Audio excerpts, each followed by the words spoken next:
oui tey ay xale ñoo jël pouvoir bi dëkk ak yow xam li nga mën ak lu nga mënul. boo jëlee Barthélemy il a Bayna qui est là-bas. qui est plus jeune que lui. am lu mu xam am lu mu mën.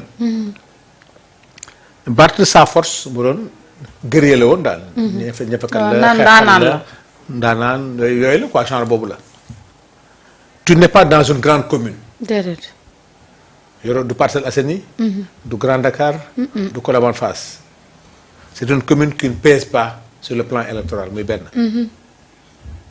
sur le plan national loolu taxu ñuy wax boo yàkkamte rek da ngay daanu.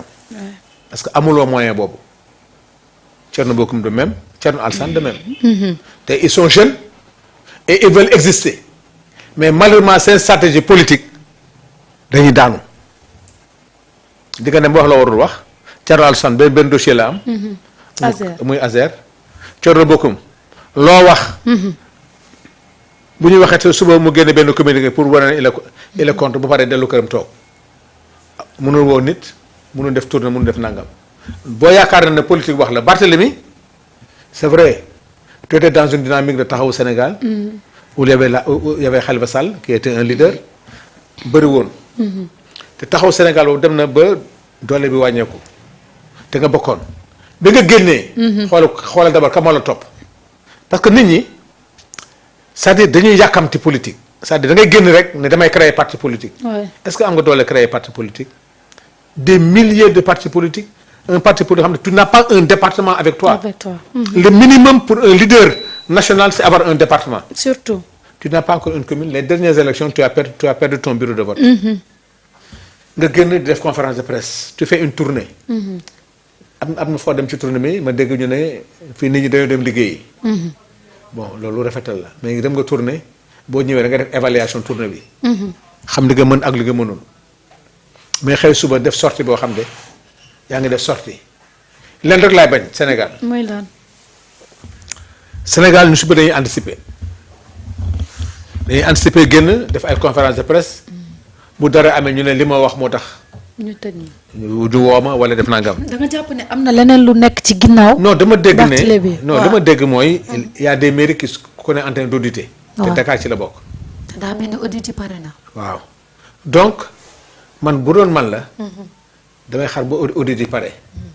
ma continuer sama tournée de proximité. parce que politicien nag. loolu mooy dooleem demal ci àll bi waxtaan ak mbooloo mi di am fii 5 di am fii 3 di def nangam ba fii ak quelques années di nga am mbooloo. mais boo bëggee tey yow sa dernière élection tu as perdu ton bureau de vote nga bëgg jël adversaire ki nga xam ne tey Sénégal yi moom la ñu àndal bu taxawee sa buntu kër la buy génn doo génn. doo booy génn parce que du affaire xeex doo génn parce que mbooloo mi mu yor. que yoroo ko. boo yàkkamtee nag bu ko def adversaire naan da ngay attaquer da ngay def nii def nag ba pare nag li ma déggee ci conférence bi man loolu laa d'accord ci homme politique. mooy lan. bi muy wax naan dañu jël xaalis jox ko ay xale yoo xam ne dañ doon xeex. te ñun ñu bokkoon ci. man ma bokkoon ci moom mu bokkoon ci ñu ànd ak Ousmane Sonko di xeex. ba fàllu ci nekk ci maire nekk ci député. parce que xale yooyu gaañu tey ñoo tax ñu nekk député nekk ay maire. Barthélemy war a fa xalaat ne. maire boobu mu nekk daa am xale yu dee. Sanu Dione bi muy nekk député daa am xale yu dee. kon boog lépp lu président Ousmane Sonko di ko def pour xale yi loolu waruma ci dellusiwaat parce que ànd ak yow. kon ñàkk ànd ak du tax tey may wàcc loo xam ne bi xale yi di génn ñu nga fa xeex ànd na yëpp président Ousmane Sonko di xeex ak Macky Sall nag ay at ay xale yoo xam ne tey amuñu si dara am ñoo xam sax deew ñu ñoo xam sax bon je n'ose pas dire nekk tey kenn mënatu am soxna ñii tey seen cër yi wàññeeku na. tey président man ci discours am. parti boobu muy wax naa jël xaalis di ko jox ay xale yoo xam ne nangam foofu parti bu ma metti la. parce que man j'ai pas le droit de dire ça. parce que nag il a fallu président Ousmane Sonko di wax naan ñu koy reprocher léegi président Diomaye. pour que ñu falu ñun il a fallu des martyrs. donc loolu. ñàkk ànd ak Ousmane Sonko. bu mu tax tey wax dëgg yàlla bi ñuy jox mairie Dakar naan Dakar taxaw Sénégal lañ ko bàyyi. ànd loolu kenn waru ko fàtte. bay remettre en cause parce que Macky Sall bi mu ñëw au pouvoir ñoom les députés là ñoom Moustapha Cissé Lo nga xam ne Macky daf leen kii woon ñoom ñëpp da leen kii da leen soulager ñoom ñëpp. delloo leen war comme que ñooñu la ñu mën a delloo ñu nga am attention te ñun ñëpp da nga ko doon faciliter mais donc lii mooy li nga xam ne bon mais Barth qui fait de l'animation. ay ndaanaan la mais loolu laa ne il faut qu'il change de politique. xam nga ñoom Moustapha Diakhaté. ñoom Babacar Gueye ñooñu c'est fini ñooñu moom seen ñooñu ça y est ils sont à la retraite mais ñi nga xam ne ay xale lañu nekk dans le champ politique amuñu mbooloo. te li ma gëm mooy ci réforme bi li ma leen di invité rek mooy nañu ñaan code électoral ñu changé ko ku amul 1% bu mu nekk député. léegi nga xam ku sa morom ak ku du sa morom xam nga tey bu ñu ñëwee ngay xëccoo 1%. plus fort reste. mooy wëroo sa bopp. mënoo nekk plus fort nag naan da ngay def donc sa conférence de presse là man mënu ma ci téere dara. parce que waaw parce que yow bilan bi man dañuy reprocher Macky Sall lay reprocher tout homme politique. man c'est pas le fait de dire que j'ai construit. li nga tabax ñaata nga ko tabaxee ak naka nga ko tabaxee. loolu moo tax ma ne Barth moi j'aurais préféré bu mu dugg ci affaire bilan. na bàyyi ba audit di pare su audit di pare. mais est-ce que amul lu muy kartu. waaw mais l'essentiel que audit la loo xamante ni tey mën naa génn wax loo xam ne ci loolu lañ koy jàppee bàyyi la comme que audit la te wóor nga sa gestion bàyyi ba mu pare rek su amee satisfait nga gën a bàkku ne man de liggéey naa gis nga on m'a audité. que zéro faute. maintenant rien ne m'empêche ma dem ci àll bi utu ay militants fexe ba aussi. la prochaine élection locale nga fexe ba gagner sa bureau de vote. parce que nag Ousmane Sonko nekkatu ci ay affaire bureau de vote. Ousmane Sonko il est à la conquête de l'Afrique. donc loolu laa ne mais pour dire que Barth moom bon Barth c'est Barth. Barth que c'est l'animation mais nag. mais quelle animation. li muy def nii. du ci gagné dara de. mais la preuve mooy. du ci gagné dara. tey booy def une analyse. de sa sortie. qu'est-ce qu'il a gagné. xam nga des fois di nga nekk ci benn système.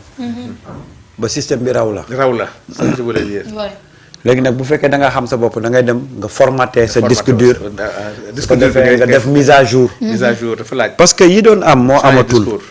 quelqu'un boo xam ne da ngay toog ba si àgg rek nga jëw di def conférence de presse pour faire la pression sur les gens. ñii tey nekk ci pouvoir bi pression moo leen indi ci pouvoir bi. yow Ousmane Sonko gis nga ban pression moo ko mën a téye. amatul lu dul benn pression moo nekk ci moom mooy satisfaire la demande du peuple. la demande sociale. Ousmane boobu pression rek moo nekk cette épaule. loolu lay fanaanoo loolu lay yeewoo. comment arriver à satisfaire la demande sociale. parce que c'est un contrat bu mu signé avec le peuple. moral. moo tax Ousmane kenn mënu ko atteindre Ousmane lenn rek moo ko mën a atteindre tey peuple ba mu diglante woon ñu dem ba jeexal te respecté wul diglante googu. loolu rek moo ko mën a amaat. mais pour ces gens-là qui font des sorties à gauche à droite non Ousmane voilà il a la carapace dure. Ousmane yàlla daf ko forger avant mu yegsi au pouvoir. Ousmane étant fonctionnaire Ousmane a vécu toutes les pressions ci milieu bi mu nekk di liggéey en tant que fonctionnaire mu jóge ci nekk Ousmane homme politique Ousmane lan la dundul ci passage am ci opposition bi quelqu'un comme ça Ousmane est préparé à tous les niveaux. et puis balaa moo kontaan mu am opposition en face. waaw tey lan moo ko mën a ébranler. da ngay xool Ousmane bu ñëwee assemblée. opposition yi comme ñooy daw. parce que xam nga ne ki su ci kaw la jëm. donc et puis quelqu'un boo xam ne c'est que en vérité yow sa jàmm sax mooy nga bañ a provoquer. waaw parce que boo ko provoquer ka mu yëg sa kaw. te c'est ça la force de Ousmane. moo tax gars yi naan dafa nekk au pouvoir mel ni daan parce que opposition moo doon attaqué. mais yow tu es au pouvoir te gars yi comme ñooy daw. mais jàmm ji mooy quand même nga changer sa gis nga même Anta Babacar. elle a voulu surfer sur une opposition alors que day am loo xam ne yow du sa style. du sa style te attention li ngay wax parce que assemblée la gis nga bi mu waxee gars yi dañuy génn benn dossier bi def na erreur bu rëy nag. muy ban am loo xam ne soo ko bañee rek jeex na parce que loolu mu tudd parce que léegi nag gars yi ku jóg da nga gis ñaar na daan la wax.